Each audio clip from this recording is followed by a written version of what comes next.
Menteri Koordinator Bidang Politik Hukum dan Keamanan Mahfud MD memastikan bahwa hakim kasus Ferdy Sambo CS akan berlaku adil dan tidak akan mudah terpengaruh baik oleh pendapat jaksa maupun tekanan publik.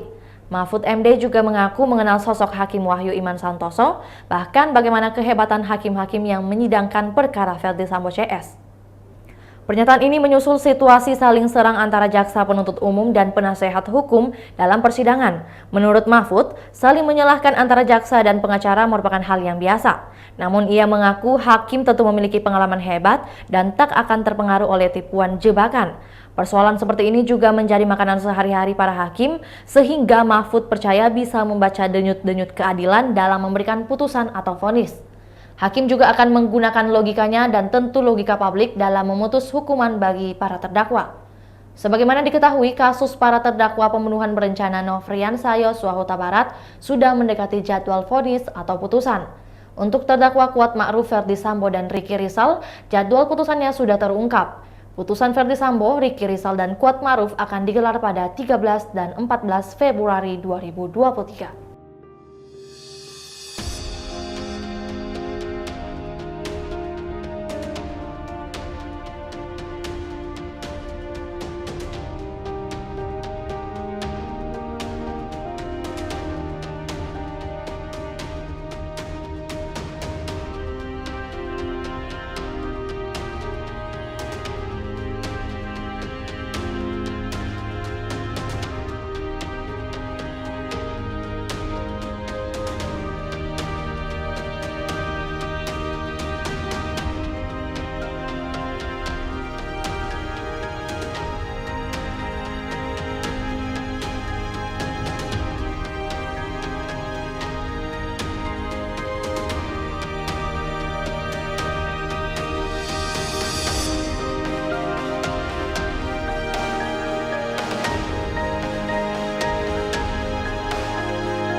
Itulah tadi berita hot news kita pada hari ini. Saksikan berita hot news lainnya hanya di kanal YouTube dan Facebook Tribun Timur.